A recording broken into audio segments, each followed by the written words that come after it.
So let's start. Okay. Thank you very much.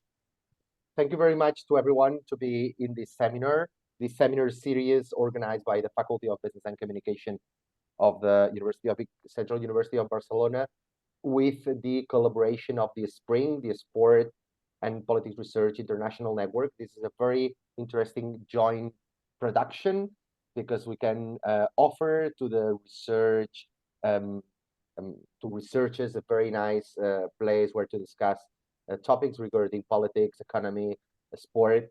And today we are going to talk about a very interesting topic, which is the politics of Irish rugby with Michael Holmes. I'm Xavier Ginesta, the director of the Department of Communication Sciences at the University of Vic, Central University of Catalonia. And I'm very happy to introduce also Jim O'Brien, who is one of the co-founders of the SPRING network, which I think that he can introduce the speaker, Dr. Michael Holmes. Jim, you have the floor. Thank you, Xavi, and welcome everybody for colleagues in France, in Catalonia, UK, and elsewhere. And it's a great pleasure to introduce our first webinar of this academic year. And we hope it's the first of a series of webinars that will take place between now and July. Our first speaker is Dr. Michael Holmes, who is Associate Professor of Political Science in the Catholic University of Lille. As well as his work at Lille, Michael is also one of the co-founders of SPRING, and indeed the launch of SPRING in October 21, I think it was that long ago, took place. It was a hybrid one because we were still sort of in pandemic kind of mode a little bit. So that took place to launch the very first, to get it off the ground. And if I say we started with 2 members, myself and Russell, and the last time I looked, we had 65. So that's very, very good progress. The more the merrier. And how we're going to organize this is Michael's going to speak on the politics of Irish rugby for about 40 minutes.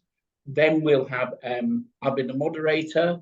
And so if you have any questions or comments, make a note of them until the end of the webinar. And then we'll have a discussion with the questions to Michael. And then there'll be a few minutes at the end for Michael to round up and for us to close the webinar. That's how, in theory, and we hope it's going to go. So good luck, Michael. And on y va, on you go. Yeah, thank you.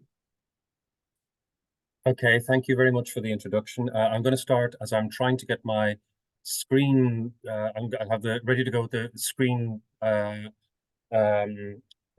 Sorry, it's on my screen in French, so I can only think in French now. So I just want to say a few thanks to begin with. Again, thank you very much to SPRING, to the Sport and Politics Research International Network Group, which, as Jim was saying, was launched here in Lille back in October 21. I think I managed to get 3 people here in person, but then most of it was hybrid and online. So we were just coming out of the worst phase of COVID at that stage. So it's great to be part of the SPRING network and to have this opportunity again to be giving this seminar today. Thanks as well to the University of Vic and to Xavi and Nawel there for their support and helping to organize all of this. Really appreciate that. And I should also say that, in a sense, I'm going to say something here which is going to put everybody off, saying I'm immediately dropping out of the presentation. I'm not an expert on rugby. Nonetheless, last year I came across, I organized an event here in Lille on rugby and World War I, that was kind of the starting point of me having some engagement with the issue of rugby. I ended up writing an article for the Conversation, the Conversation, the kind of published in both versions, in both French and English, on the politics of Irish rugby. So I'm taking up on that particular project and using that as the basis for this presentation. So again, I should perhaps thank people who were involved and the funding authorities involved with the Rugby and World War I conference. So that is the Conseil Régional Hauts-de-France, the Musée de la Bataille de Fromelles here in Lille as well, the Ministère des Armées, who get provided funding, and within the university, the Fonds Fédératif of the Catholic University of Lille, and ESPOL itself, my own department here, the European School of Political Science. So with all those thank yous out of the way, let me try and get my screen up and running. So hopefully you can now all see the screen. I'll keep it in that format. We were doing some practicing work with it before, so I'll stick with this particular format. So my presentation is going to be on the politics of Irish rugby. I've chosen a line from the official Irish rugby anthem, Ireland's Call, Together Standing Tall, as the theme for it. And what I'm going to try and argue in the presentation is, there we go, that a very, I think, uncontentious opening statement. Nationalism has had a major impact on sport in Ireland. Okay, that's, I think, well known, well researched, well exhibited. I'm going to argue that while rugby has been affected by nationalism, like many other sports, it's not as seriously affected as many other sports in Ireland have been. So one of the things I want to try to explain is why I think it isn't quite influenced in the same way by the nationalist politics and the tensions that exist around that within Ireland. And I'm going to be arguing that this is due to three factors. It's related to religion, it's related to, particularly to class, and I also think a more recent development, it's linked into professionalization of rugby, particularly in a more globalized environment in general. So that's the broad approach that I'm going to take to considering this issue of Irish rugby. So what I'm going to do in terms of a structure, I'm going to be looking at issues of nationalism in sport in Ireland to begin with. I'm then going to focus on a range of symbols of national identity and how they have been experienced in relation to rugby. So I'm going to be talking here about stadiums, flags, anthems, and also rugby and the Troubles in Ireland as factors that have an impact in this area. And then I'm going to try and provide an overall conclusion on the position of rugby within Ireland. So that's the basic structure of what I'm going to try to do. Enough in terms of introduction.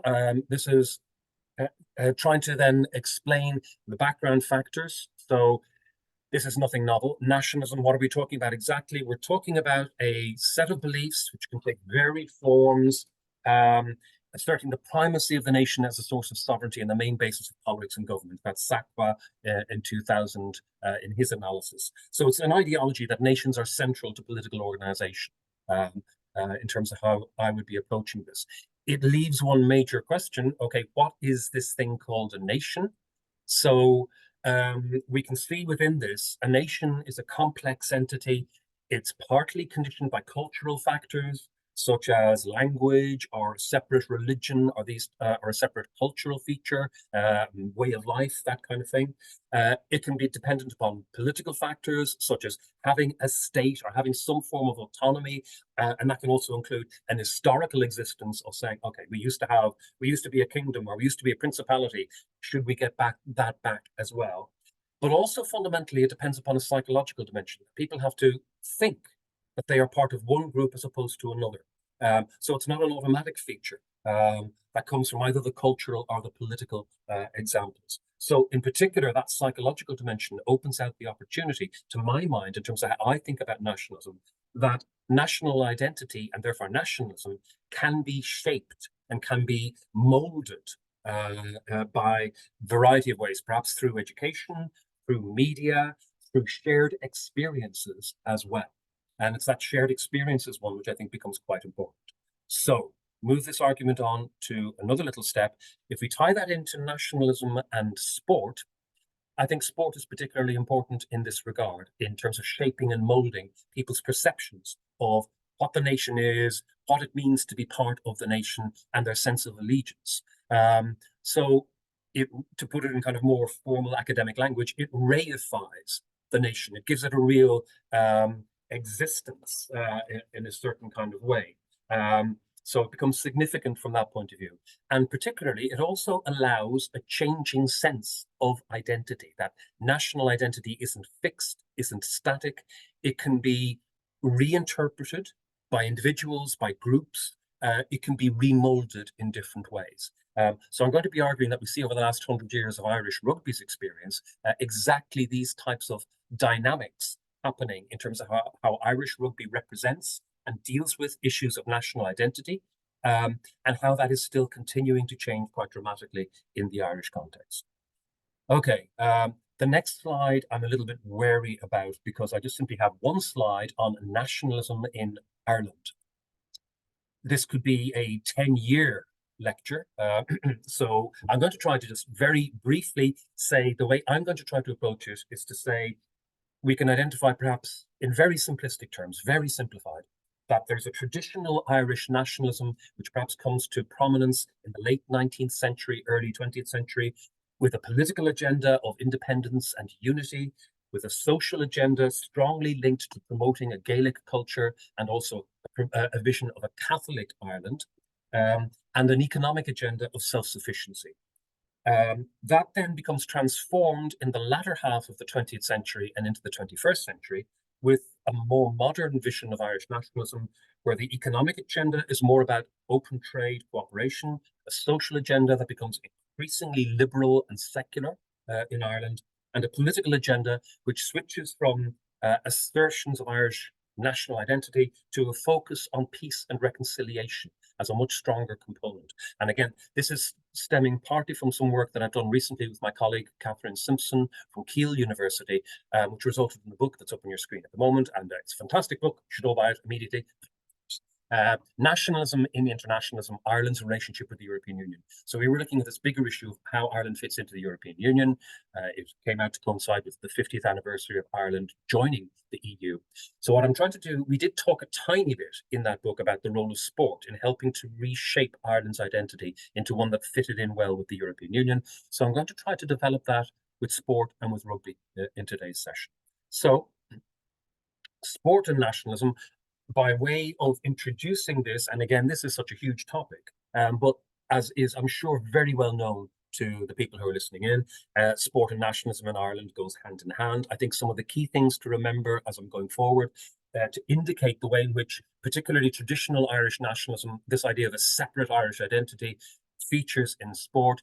In particular, bear in mind the role of the Gaelic Athletic Association. So this is an Irish organisation that was set up to create Irish games and very specifically had bans on any of its members participating or even watching as spectators other sports, so-called foreign games. So if you were a member of a Gaelic club, a Gaelic football club or a hurling club, and you were seen and identified going to watch a rugby match or a cricket match or a hockey match or a football match, you could be banned from playing Gaelic games. So this is the kind of background that existed for a good period of the 20th century. And also we have, in terms of sport and nationalism in Ireland, a split on sporting representation on the island. So there are two soccer teams. There is the Northern Ireland team and there is the Republic of Ireland team. That was actually by order of FIFA, who were getting a bit fed up with Irish players who, in some cases, it's quite well recorded, would take the ferry across from England, go to Belfast on a Saturday and play for the Northern Ireland, and then take the train, go down to Dublin and play for the Republic of Ireland on the Sunday. So eventually FIFA said, no, if you want to take part in the World Cup and other international competitions, you need to have two separate teams. So Northern Ireland and the Republic of Ireland emerged there as separate teams. You don't get that with rugby. Rugby is a single national, let's avoid the word national here. A single team for Ireland. There isn't a separate Northern Irish team and Republic of Ireland team. There's just Ireland. So what does that create in terms of challenges for identity? So I'm going to look here at a number of different components of how the Irish Rugby Federation, the IRFU, has navigated these difficulties, these tensions about sport and nationalism that exist in Ireland. The first thing I'm going to look at is a very simple thing for these kinds of sporting events, the flag. So what do you do when you're asked what flag should you wave at an Ireland game? So the IRFU decided this was a tricky issue because flags are controversial when you've got a division on the island in this way. They ended up designing their own flag in 1925. And that's the major photograph that I hope you can see there, the IRFU flag, green with the crests of the 4 different provinces, the traditional provinces of Ireland, Ulster, Leinster, Munster, and Connacht, put on that flag. So this was seen as being the acceptable compromise. The way in which that was actually used in practice for many years was that it was used for matches in Dublin. They would fly the IRFU flag and the Irish tricolour, the standard green, white, orange flag. For the occasional matches that would be played in Belfast, they would use it alongside the Ulster flag, not the Northern Irish flag, which is pretty similar, but white with the red cross and the red hand of Ulster. The yellow one with the red cross was seen as being a more neutral symbol of Ulster rather than of Northern Ireland. So it removed some of the political complexities there.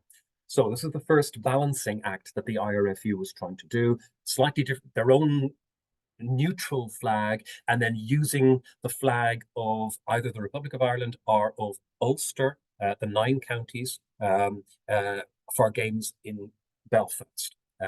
So that's the first stage. Of course, if you have a national flag, you also have the question of what do you do with a national anthem. So second thing I'm going to look at here is anthems that were used for rugby. To begin with, the system that was used, again, for matches in Dublin, they would use Áireann na Bhíon, which is the soldier's song, that's translating from the Irish. This is the anthem of the Republic of Ireland, of Southern Ireland. So that was played before matches. In Belfast, again, only occasionally were matches played in Belfast. So generally, Irish internationals are in Dublin. Every now and again, they play a game in Belfast, and there, God Save the Queen was used as the anthem of that part, because of course Northern Ireland is part of the United Kingdom. And another part of this, no anthem at all was played at away games in this period to begin with. So this was the solution adopted by the IRFU to try to cope with this issue around nationalism and the different national identities in Ireland. This worked fine until 1954, when Ireland were due to play an international match in Belfast against Scotland as part of the, I suppose it would have been 5 nations, possibly 4 nations still at that time. I can't remember off the top of my head. Some of the players from the south, from the Republic of Ireland, protested that they would have to stand for God Save the Queen and refused to walk out onto the field. The compromise that was reached, there was, as far as I know, a little delay to the start of the match, and the compromise was reached where anybody who wanted to walk out and stand to attention for God Save the Queen could, and anybody who wanted to wait in the dressing room and walk out once God Save the Queen was finished could then do so. So it was this kind of awkward solution around this, and it's showing some of the tensions that were creeping into the Irish rugby context. That happened in 1954. After that, the IRFU decided the best thing to do was not to play games in Belfast. Admittedly, this is not just, in fact, not particularly because of that controversy over national identity. For a while, the IRFU didn't really want to play in Northern Ireland, in Belfast anyway, because the stadium there was far smaller, and therefore the receipts from a match were going to be much lower. So they preferred being in Dublin, where they could sell out Lansdowne Road and get much more money into the coffers of the association. So this gave them a good excuse to concentrate on Dublin for the next period of time. So we can see here there are tensions in how rugby is engaging with this national issue. For a while then, that was the solution, playing in Dublin, forgetting about God Save the Queen, playing Áireann na Bhíon at the matches there. The next time anthems become a problem is when the Rugby World Cup started up. So again, rugby was very late introducing a World Cup. The very first one was 1987 in New Zealand. Ireland were, of course, amongst the teams participating. And when they arrived out there, they suddenly realized, I think Ireland were one of the last teams to play their first opening fixtures of the tournament. So they'd all been watching on television all the other games, and every other country had a national anthem that they played at the start of the match. So the Irish players were kind of sort of saying, what do we do? Okay, we need to find some kind of solution for this. And the solution adopted was, as an emergency measure, one of the guys said, I've got a cassette tape here. I don't know if anybody remembers cassette tapes. It's James Last, and it's got the Rose of Tralee on it, a kind of a schmaltzy old Irish song. And James Last is a kind of, for those, again, who don't remember this, it's kind of a slightly hackneyed German guy who would do kind of pop versions of songs with a full orchestra and so on. So for their game, the Irish went out, put this on a record player, and it was a really bad recording, really bad sound, and it led to kind of a certain amount of derision at the Irish players standing up for the Rose of Tralee. But this is how they were trying to deal with this as an emergency situation. So go on 4 years, the 1991 Rugby World Cup.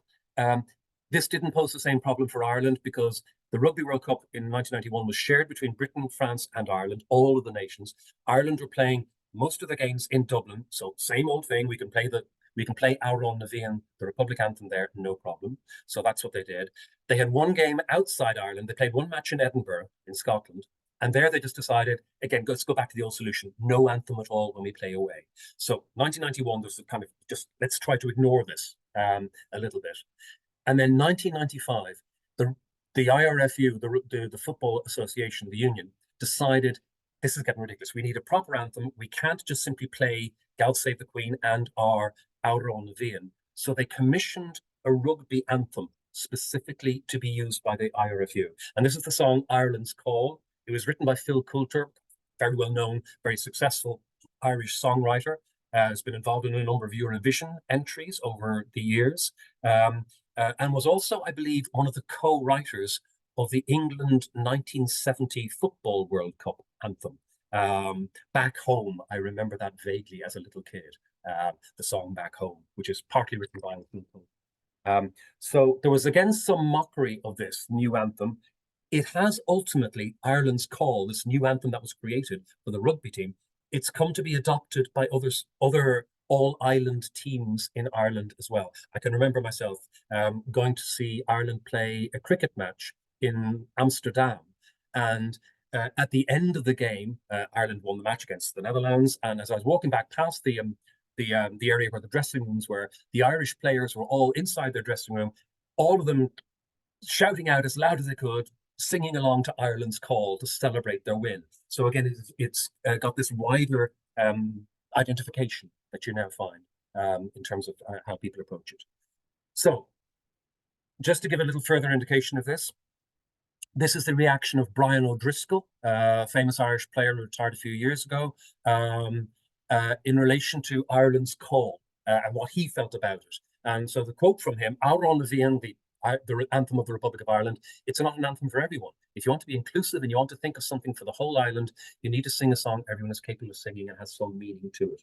So again, it's interesting to see how one of the key players of the recent Irish developments perceives that adoption of Ireland's Call as a non-controversial, neutral anthem for the rugby team. I've got one last thing to say about anthems, because the Rugby World Cup here in France last year was fascinating from one point of view, which is the emergence of an unofficial anthem for the fans of the Irish rugby team. And this is Zombie by the Irish band The Cranberries, written by Dolores O'Riordan. And it was actually a song. What's interesting I find about this is not so much, well, fans singing a song. Okay, that happens all over the place. You might see a little painting or a little image on my bookshelves back there, which includes the words "You'll Never Walk Alone," which I've sung on many, many occasions at Anfield. That's my own particular allegiance. So fans sing songs, I get that. But the interesting thing about Zombie by the Cranberries was that it was written by Dolores O'Riordan as a critical reaction when you had the 1993 IRA bombings in Warrington, which killed two young kids, Jonathan Bell and Tim Parry. It was regarded again as one of the last kind of really vicious, nasty IRA attacks that have happened. This caused a little bit of controversy when this song began being used by Irish fans during the Rugby World Cup here in France. There were some people who reacted negatively and said, okay, this is, you're attacking nationalism by singing Zombie, so interpreting it as an anti-Irish nationalist song. And again, there's some evidence of people referring to rugby fans as being West Brits. So saying that rugby is really a British game. Again, this idea of a foreign sport coming through. The other quote that I have there up on the screen, though, is from the Irish Prime Minister at the time, the Taoiseach, Leo Varadkar, calling it not an anti-nationalist song, but an anti-terrorism song. It's not a nationalist or a unionist song. So I think that's just interesting for, again, exploring this idea of how you've got to tiptoe around symbols of nationalism and symbols of national identity so carefully in this kind of context. This is not anything official, but it's something which immediately drew these positive and negative reactions in this particular context. I'm also using this as a device to move on to my next topic. So we've looked at flags, we looked at anthems. The next thing I want to look at is the Troubles and rugby. So this is the period of warfare, and well, particularly severe warfare and conflict in Northern Ireland, which spilled over into the UK, spilled over into the Republic of Ireland at times. And I'm going to highlight here in particular two incidents which show, again, that generally rugby tried to insulate itself from these, but it could, you could not remain outside these tensions and these problems at all times. So there were matches, rugby internationals, that were cancelled as a result of the conflict, particularly in 1972. So this is at the height of the tensions in Northern Ireland. It was spilling over around the place as well. And Scotland and Wales were due to play in Dublin. And they just simply said, no, we're not going to risk travelling. We've received threats. We're not going to risk going. We're seen as being a British team, and therefore we are a potential target. So they just simply refused. That rugby championship was never completed. So just the games were left unplayed. And everyone thought it was going to be even worse in 1973 because England were due to travel to Dublin to play. Much to a lot of people's surprise, England showed up, played the game. They got a fantastic reception.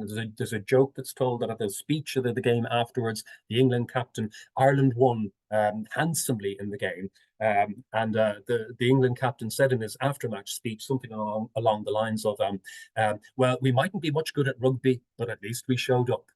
So there's also using rugby here as a vehicle to try to find ways to overcome the tensions and the difficulties. So we have that example of cancelled matches in 1972, but it doesn't persist. The other major incident in terms of the Troubles and rugby occurred in 1987. There was an IRA bomb attack on the border, just over the border into Northern Ireland, in a little village called Killeen. The target was the Chief Justice of Northern Ireland, Maurice Gibson. He and his wife had been on holidays. They'd used Dublin Airport. They were travelling back to the north. They had just said goodbye to their escort from the police in the Republic of Ireland, the Gardaí, and were due to be picked up by an escort of the RUC in Northern Ireland. But in the tiny stretch in between, the bomb went off and both of them were killed in that attack. But travelling by sheer coincidence in the other direction as that car was going north was a little car. I'm not sure if that's the one you can see in the edge of the photograph there, in which there were 3 rugby players from Ulster who were on their way to an Irish training session to get ready for that first Rugby World Cup in 1987. So they're all part of a squad that was starting to practice together and so on. So they were injured in the attack. I don't know how you describe things as serious or not. None of them suffered really serious injuries, although Nigel Carr retired early as a result of those injuries. I think he did get back to playing, but wasn't able to play at the same level that he had been at before because of the injuries he'd sustained. The other two, David Irwin and Philip Rainey, received light injuries, but other than that, and other than any psychological damage of going through that kind of experience, were fine. So again, we see here rugby being caught up in what was going on at the time. And again, also the little symbol of this was northern-based players travelling down to Dublin for a training session. So there's still a United Ireland team trying to deal with these crises and these problems at the same time. So we can see these kinds of challenges. These challenges are also evident if we take one other little issue I want to talk about, which is the stadium used for rugby and this idea of a national stadium. So usually Ireland play games at Lansdowne Road, now called the Aviva Stadium for advertising purposes, in a deal that's due to expire next year. But between 2007 and 2010, the stadium was closed. They knocked down the old Lansdowne Road Stadium, which I've been in many times for soccer matches, and it was dilapidated. It needed to be renovated, and they built an entirely new stadium. So the challenge for the Irish rugby team and indeed the Irish soccer team, who both used the ground, was what do you do for those 4 seasons between 2007 up to 2010 when the ground is unavailable whilst you're building the new Aviva Stadium. So the decision was there's another 80,000 capacity stadium in Dublin, Croke Park, but that wasn't an easy thing to do. So this is the headquarters of the Gaelic Athletic Association. It's a ground that is steeped in traditional nationalist history and imagery, particularly in November 1920, Croke Park, the Gaelic headquarters, was the scene of an attack by British soldiers in which 14 spectators were killed, 13 spectators and 1 player in a match between Tipperary and Dublin. The player who was killed was Michael Hogan from the Tipperary team, and one of the main stands in Croke Park is called the Hogan Stand in his memory. Also, if you can see the photograph there, the photograph is of Croke Park. That open end of the ground is Hill 16, originally called Hill 60, after a battle in the Gallipoli campaign of World War I, but then renamed because that was seen as being too British, to Hill 16, 16 referencing the 1916 nationalist rising. So this is a ground with deep connections to a very traditional nationalist understanding.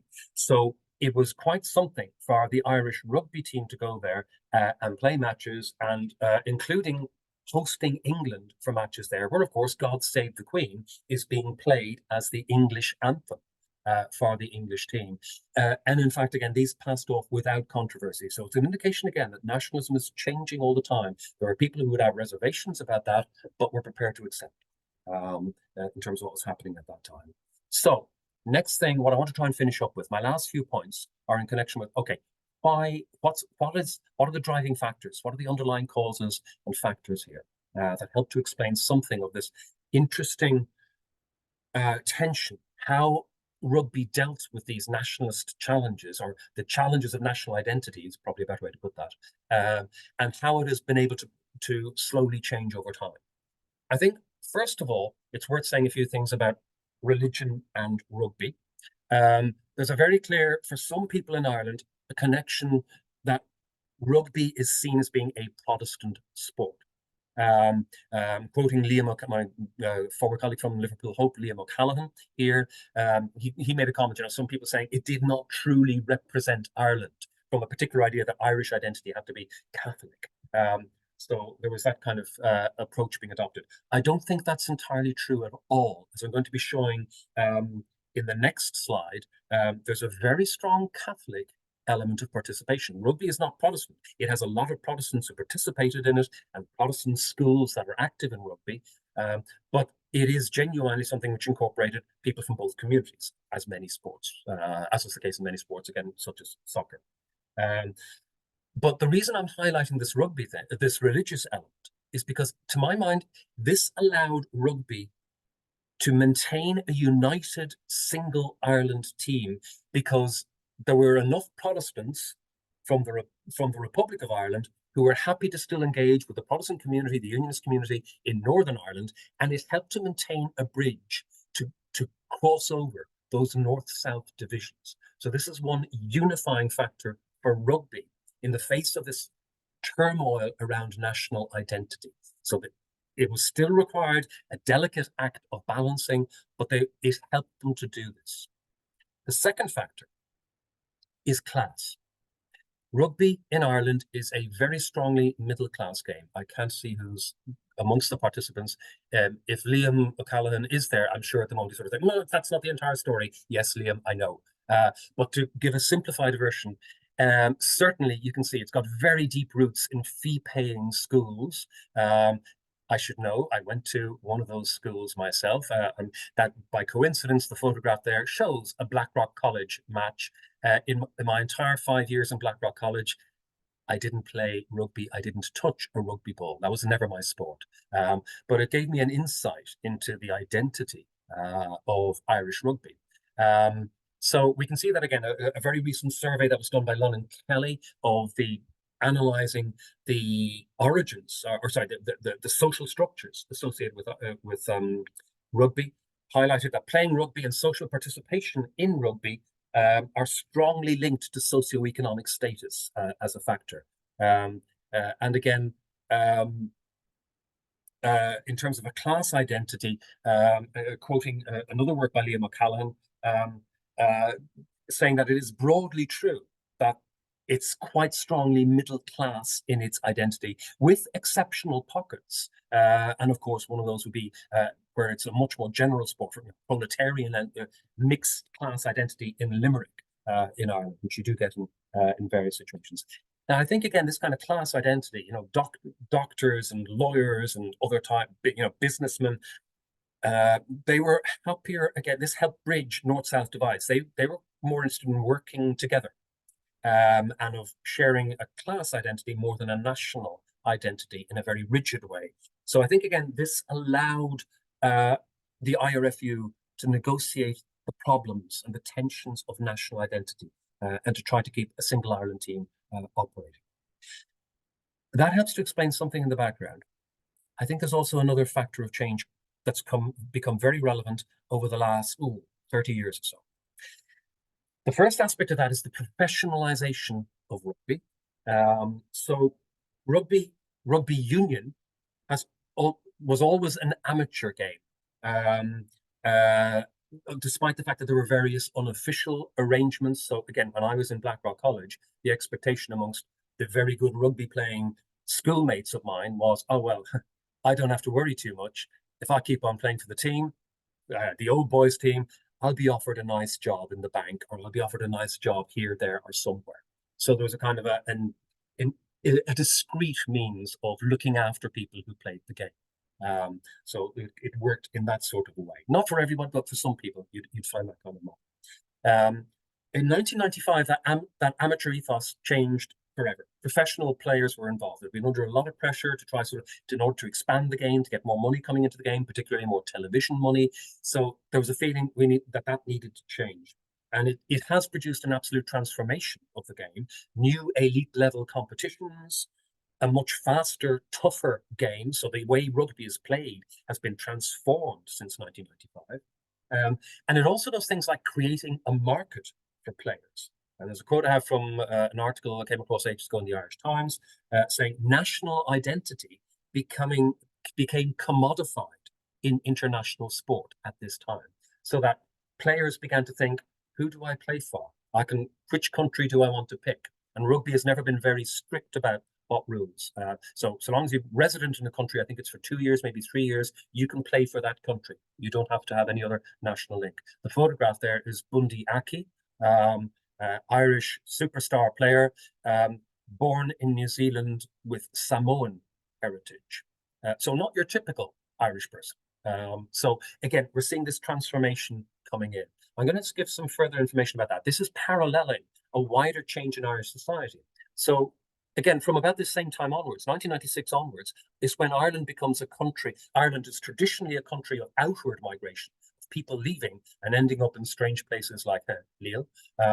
In 1996, for the first time, it really becomes a significant country of net inward migration, creating also a far more multicultural society. So in 2011, amongst the top 10 countries whose nationals were living in Ireland, you have, as you might expect, the United Kingdom, you've got the United States, you've got Germany in there as well, but you've got Poland, Nigeria, India, Philippines. So this is suddenly dramatically transforming the type of society that Ireland is. And again, particularly, Irish can now mean something very different from traditional approaches to national identity.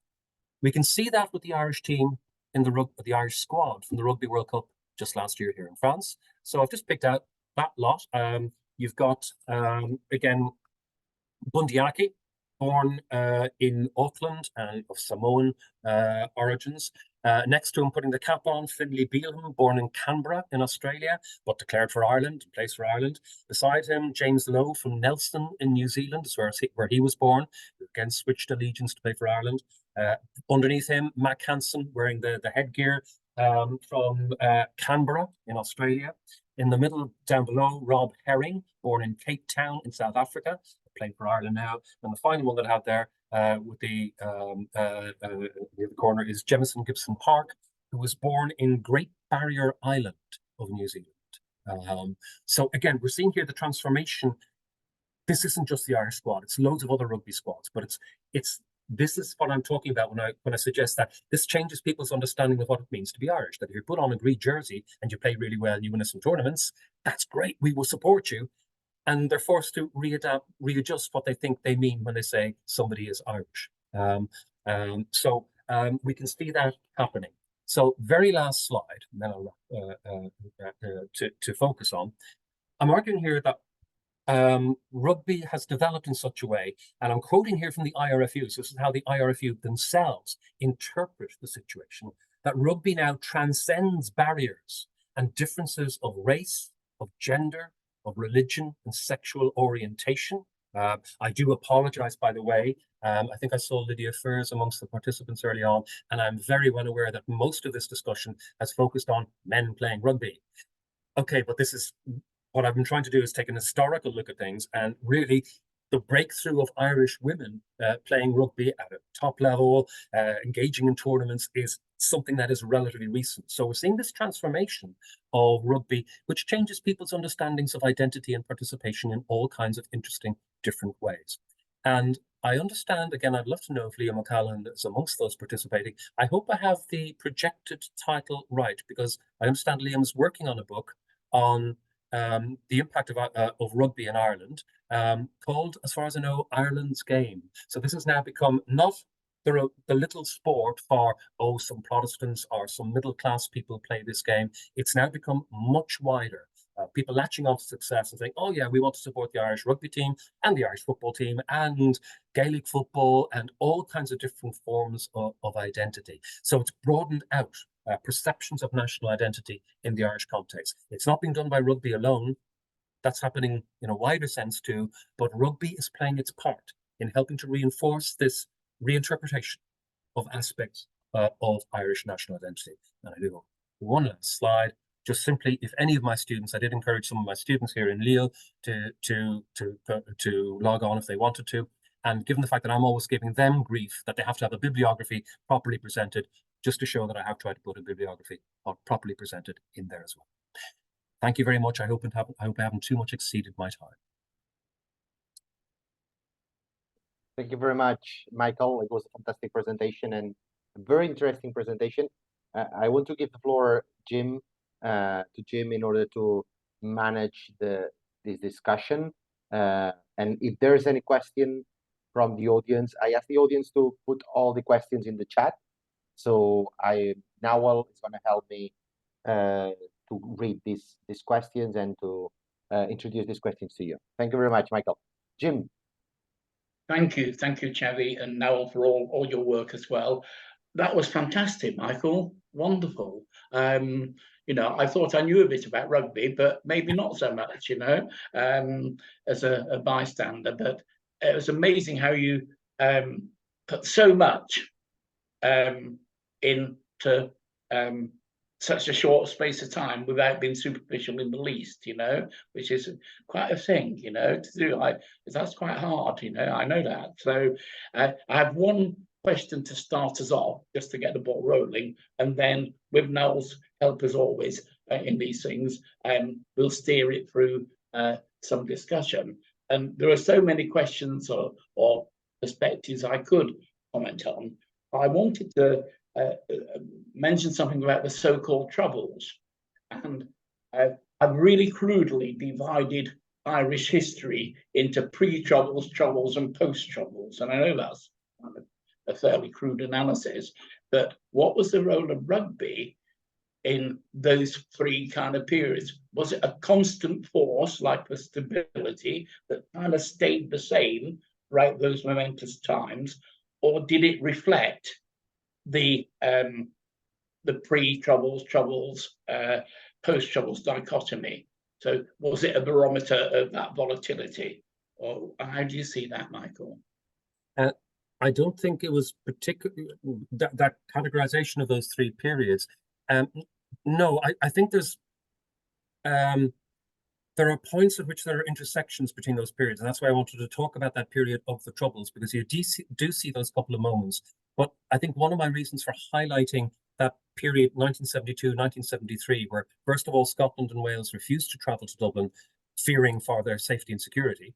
But then the next year, when there was still incredibly tense relations, and I think, if I'm correct, somebody can correct me on this, the burning down of the British embassy in Dublin happened around about this time too. I'm not sure if it was before or after. So this is still quite risky for the English team to travel to Ireland at this time. And I think once rugby got over that, it was kind of a realization that, okay, first of all, that whilst the Troubles did have an impact in the Republic, it was much smaller. There were two major incidents in the Republic of Ireland, but that was about it. So life could go on in the Republic, and that kind of changed contexts very significantly. Northern Ireland was a very different scenario. So I think it's more about what's happening specifically in the north. And once there was a realization, well, Dublin is not the same as Belfast, that meant that the Troubles did not have the same impact on rugby in that kind of fashion. So yeah, you can see peaks, again highlighting that 1954 incident where the players refused to take the field in Belfast about the national anthem. It does probably reflect a period of kind of nationalist tension and identifying a little bit with that. But again, that was resolved fairly quickly by the IRFU. So generally, those kind of other things combining the IRFU and keeping a sense of a combined single nation Ireland rugby team worked fairly effectively. Great, that's really clear. I think to bring as many people in as possible, I won't do a follow-up, we'll move on. And so we've got a couple of questions and comments. So we've got Phil Dine, who has a question. Now can Phil just chip in and speak then? Can you do that? Can Phil? Me? Yeah, can Phil do the question himself, or do I have to be the intermediary? No, we have to read it, Jim. Okay, no problem. Thank you. So, no problem. And Phil's question, great talk, Michael. Thank you. I particularly enjoyed the wonderful image of the objective of foreign games outside Croke Park. And Phil says, wearing not a GAA jersey, but a Glasgow Celtic FC one. Oh, hang on. Where does I've lost this bit now. Where does Russ O'Carroll's can now fit into this fascinating story of sport-infected Irish social transformation? Does that make sense? Does to me. Okay. Yeah. Carry on. Yeah, thank you. Okay, so Phil, thank you very much. I'm glad you liked the presentation. I was going to say something about that image. I put it back up on the screen there. The protester. So this is when the GAA was debating whether to allow rugby and soccer to be played at Croke Park, and you have this guy outside saying no to foreign games, and yet he's wearing a football jersey and a tracksuit from Glasgow Celtic. So a contradiction personified there. That's why I was trying to use that. So it's. That issue then, the diaspora. Yeah, okay. There is, of course, a diaspora element. So when I'm kind of picking out those people, James Lowe, Jemison Gibson Park, and saying, oh, look, here's somebody born out there playing for Ireland, in some cases they do feel some kind of a sense of, oh, yeah, well, my gran came from there or whatever, so they've got roots that they can claim in an Irish context. I don't think so in every case. Bundyaki is the counterexample. In terms of that, but that is certainly a dimension of that. Again, I'm not trying to have a go at the players that used to play for Ireland, because I think it's become very common within rugby to have a kind of an element of shopping around as to where you can play. There's one of the most promising Irish players from about 3-4 years ago reckoned he wasn't likely to end up getting regular games playing for Ireland, and decided he would move to Scotland and declare for Scotland instead. I forget, Matt Healy? Have I got the name right? Ben Healy, is it?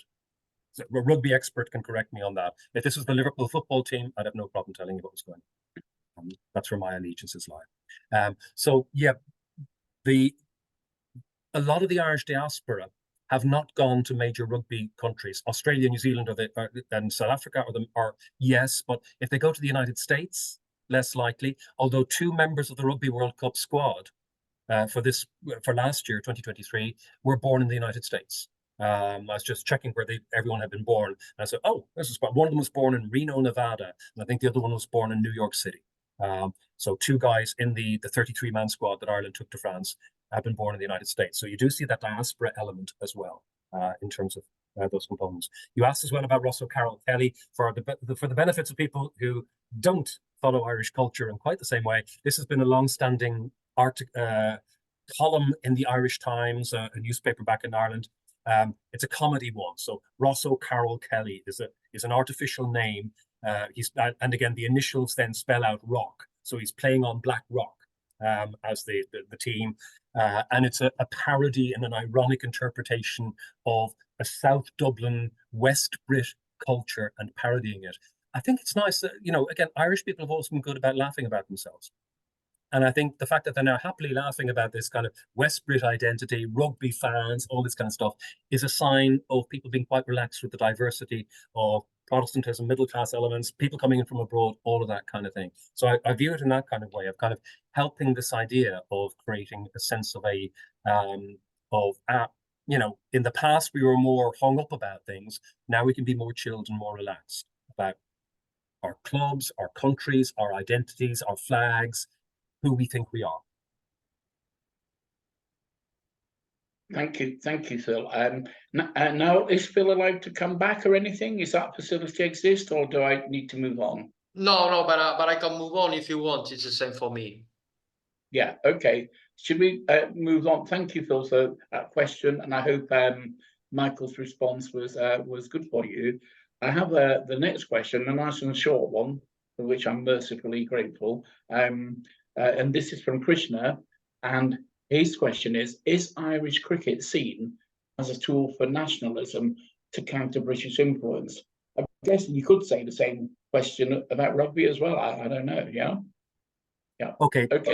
I think there's a significant difference. Thank you for the question, as whilst I am not a rugby fan, I'm not particularly aware of rugby, I'm a huge football fan, but I am a cricket fan, and I've played the game a little bit at quite an appallingly bad level. But I've followed Ireland round to a few matches as well. So I've been to test matches back in Malahide and Dublin. I've been to Lords twice to see Ireland in action there. I think there's a very significant difference, which is that rugby is on television in Ireland very regularly. So people will watch Ireland just because it's Ireland and they got green jerseys on.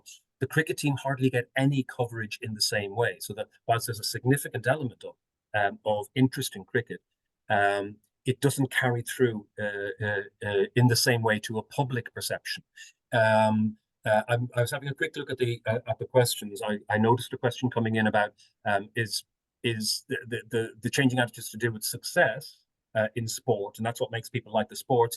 There is that component, of course, and bringing that back to the cricket question, whenever Ireland win and do something significant, then people say, oh, I'm more interested in cricket.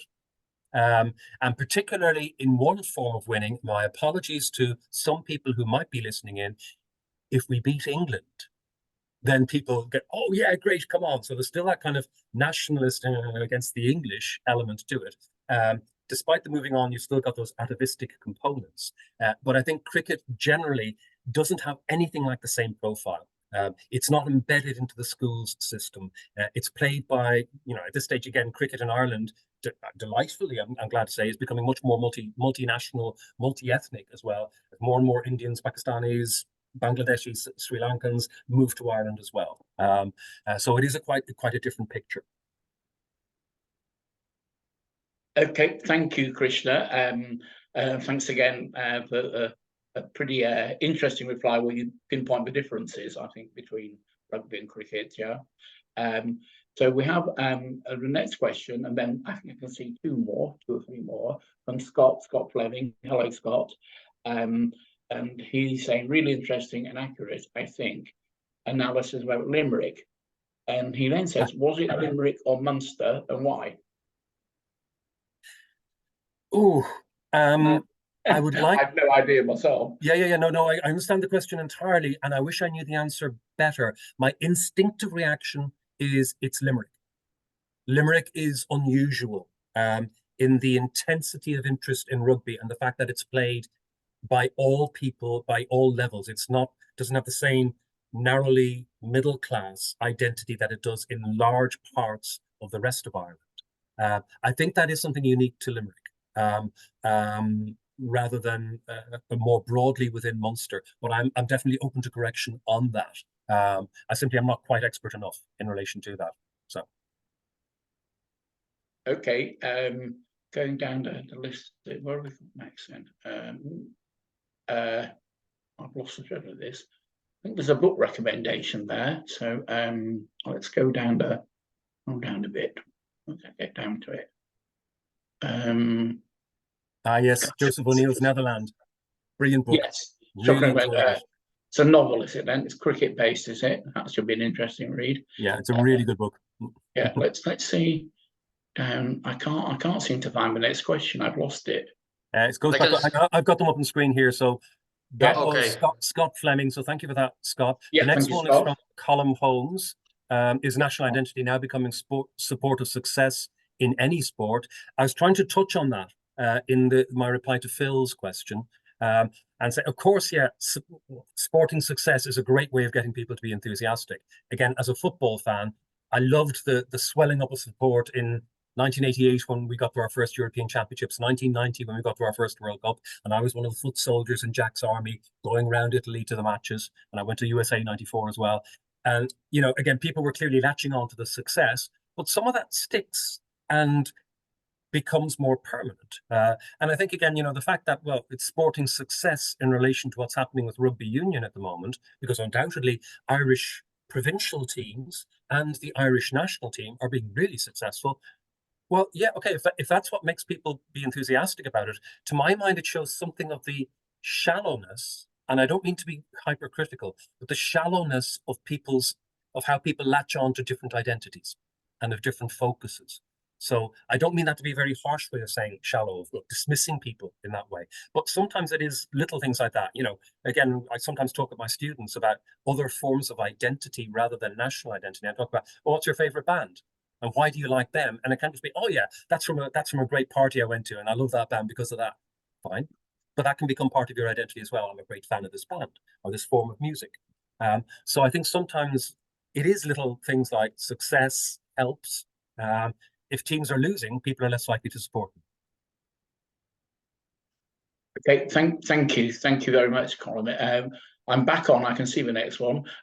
So we've got our colleague and friend from Catalonia, Joan Escules, and he thanks you a lot for it very much.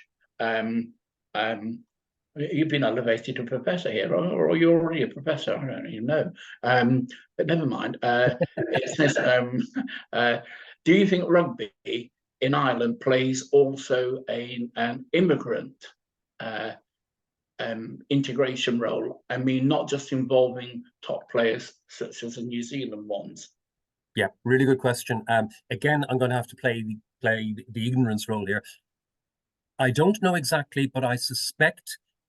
Let's put it this way: I would be astonished if the IRFU and the Irish Football Association, Rugby Football Association, does not have a program built around this to try to draw immigrants in. I certainly know the Gaelic football has said, let's welcome these people, let's get them involved, let's get them active.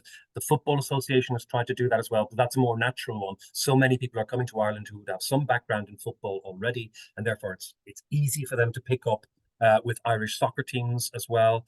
So you see that with a lot of the Nigerian players coming through, other players from Africa who are now appearing for the Irish team. So there's, again, an interesting transformation of Irish soccer there. I would certainly expect that the IRFU is trying to do exactly the same, of finding a way to engage with that immigrant community. The problem is here that probably that's fine for the ones who are already coming from traditional rugby sources. Again, the New Zealanders, the Australians, the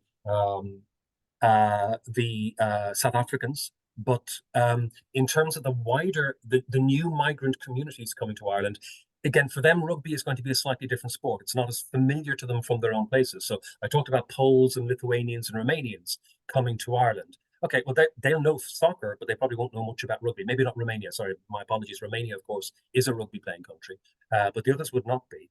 So they're more likely to find pathways going in other directions, I would suggest. And again, the communities coming from India, from South Asia in general, again, they would not have a natural understanding and awareness of rugby. They'd be much more likely to go either towards football or towards cricket, as again, the great sport from that subcontinent. So I think, yeah, I'm sure the IRFU is trying to encourage that form of migration, of engagement and integration. And I'm sure they're having some little bits of success with it. But I imagine from the point of view of the immigrant communities themselves, they are more likely to look for different sports. So it's not a fault of rugby, it's a circumstance of the situation. Great, thank you.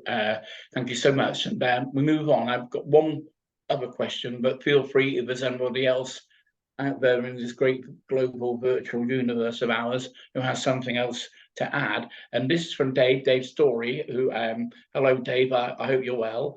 And I hope you don't mind me saying that you're a long-standing expert who has a keen interest in Irish football and sport.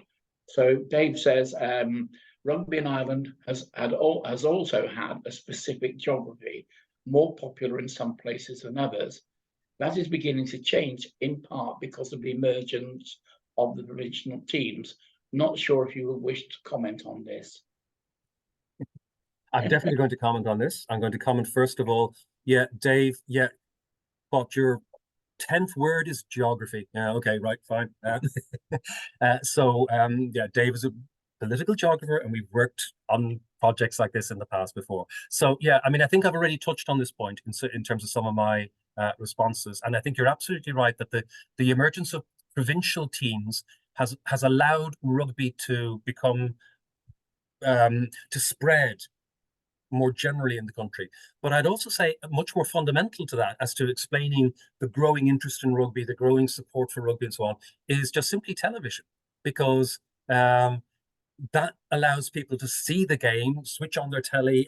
I'd be interested to see the kind of viewing figures for rugby matches on telly compared to how many people actually go to games. I imagine there's a significant difference between those in Ireland. So I think the existence of television and a growing willingness to televise provincial games, Irish internationals, and so on, is more significant for drawing people into the game, and of slowly rubbing out some of those pockets of, oh, this is a rugby area, this is not a rugby area, and so on. So it is starting to bring about a change from that point of view, I'd suggest. Okay, thank you so much. Is there anybody else who'd like to enter the chat room to say anything or comment in any way? So seize the time, as they say. No? Got anybody there? I think that now, Jim, it's the time. These seminars used to last 1 hour approximately. So but everything's longer these days, Jerry. Yeah, but I don't know if there's any other questions. It's fine. Can I say before you close the show down, as it were, Xavi? Thank you to Michael. There were so many things we could have spoken about, like the neo-colonialism, post-colonial impact of rugby, that whole thing about when, I noticed with the Japan World Cup, the Japan team, which was successful, how many of them were actually Japanese, probably a minority. And so it's a trend. So what does that actually do to dilute the whole concept of nationhood? So those are huge subjects in themselves. So a couple of things to mention. I think now all this webinar has been recorded. So for those people in Spring and other associations who weren't able to participate or listen today, it'll be up shortly and we'll advise you.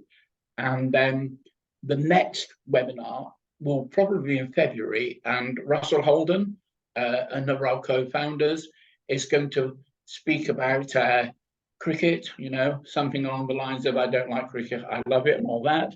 So thank you so much. And on behalf of Spring and everybody, that was fantastic and a great start, Michael. So fluent and articulate, and it was wonderful, really. Thank you so much. Thank you very much. So thank you very much, Michael. Thank you very much, Michael, to be at the University of Central University of Catalonia, and to be in this webinar co-hosted by the Spring Sport and Research International Network. I think that this is a good way to start this series, and I think that this is also, or this can be also a good way to introduce rugby to Catalans, which is not a very popular sport, but at UVic we have very good researchers in it, such as Maria Pissarello and Johannes Foulias, who are in this webinar. So we invite you also to come to our faculty in order to meet them and to meet our university in Catalonia. Thank you very much, Michael. Hope to see you soon. Thank you very much, Jim, for your help. Visca Catalunya. And Ireland. Bye-bye. Many Bye-bye. thanks. Thank Bye. you. Very Thank much, you so Noel. much. Thank you. Bye. Thank you very much. Bye-bye. Thanks to all. Bye. Thank you. Bye-bye. Bye-bye.